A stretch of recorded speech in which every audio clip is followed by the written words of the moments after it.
Lectura comentada de la Biblia.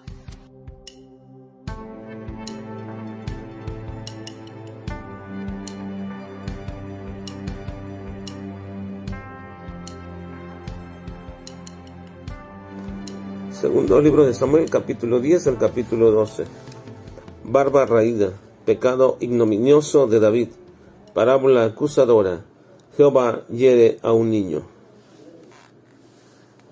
Una de las características de David que lo hacían un hombre conforme al corazón de Dios eran sus demostraciones de agradecimiento y misericordia. Tal como lo había hecho con Mefiboset, ahora también lo haría con el hijo del rey de Amón.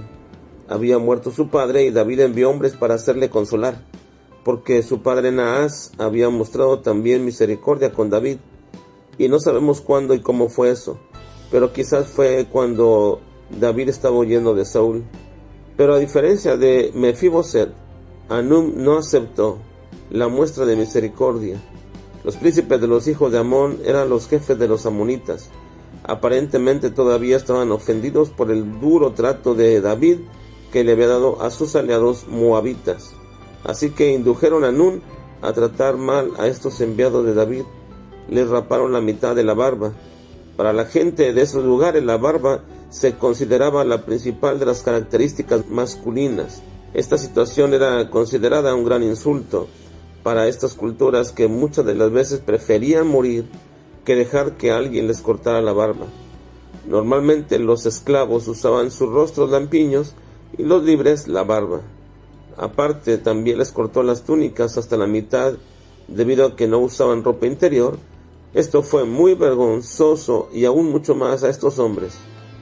Muy probablemente la razón de esto era dejar al descubierto su circuncisión, cosa que era menospreciable para todas las naciones aledañas a Israel. David les manda que queden en Jericó hasta que les crezca la barba, pensando en resguardar su dignidad. Después David hizo guerra contra ellos y contra los sirios, huyendo estos y dejando a los de Amón solos y en vergüenza. Después de este relato, viene el momento más vergonzoso de la vida de David. Podemos decir que todo pecado es malo, vergonzoso y despreciable, pero lo que hace David aquí sobrepasa lo que uno pensaría de un hombre que es considerado cercano a Dios y conforme a su corazón. La concupiscencia en David llegó a tal grado que no le importó saber de quién era esposa Betsabé. Urías está inscrito entre uno de los valientes de David que lo ayudaron a ser rey.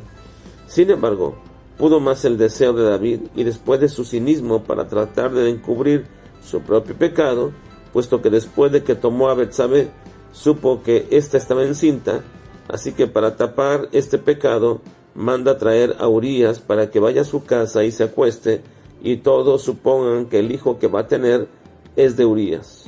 Pero Urías no hace esto, sino que se queda siempre a las puertas del palacio, y no pudiendo David ya convencerlo de hacer esto, entonces escribe una carta donde está escrita la sentencia de muerte para Urías, y por la misma mano de Urías es enviada a Joab, a quien le pide que lo deje al frente de la batalla y que todos se retiren.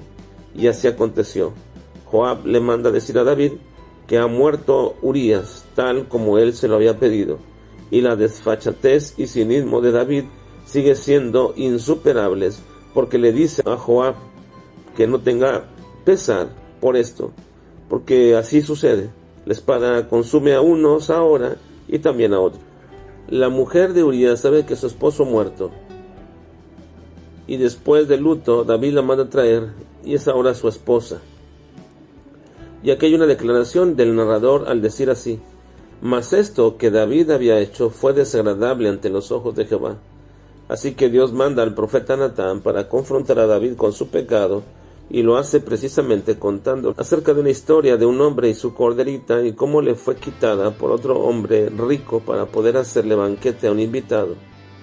David se enoja contra esta acción de aquel hombre y le dice que el hombre que hizo esto es digno de muerte y que pague 4 tantos. Así que Natán le dice que ese hombre es David y que su boca es precisamente la que ha dado la medida del castigo que le vendrá. Además de todo esto, también Dios hiere al niño que concibió Betsabé. Esta acción Es un tanto difícil de entender porque la enfermedad y posterior muerte de este niño resultó en castigo para David. Recordemos que Dios no castiga a los hijos por el pecado de sus padres, pero el pecado de los padres alcanza a afectar a los hijos. Dios había perdonado a David su pecado, pero no lo protegería de las consecuencias de su pecado. Tendría que enfrentar esas consecuencias, empezando con la muerte de ese niño, y después las posteriores rebeliones y conflictos dentro de su casa como resultado de su pecado. Que por cierto, David reconoció que había pecado en contra de Dios, aun cuando lo que hizo fue un terrible mal para su prójimo, al tomar a su esposa y mandarlo matar. Pero su pecado fue contra Dios, y esto es precisamente lo que sucede cuando nosotros hacemos algo en contra de nuestros prójimos. En realidad, estamos pecando contra Dios, y esto debería ser siempre nuestro entendimiento para detenernos. Estamos desechando los mandamientos de Dios, y por ello estamos pecando contra Él. Que Dios mismo nos guarde y nos ayude cada vez más de dejar de seguir pecando contra Él.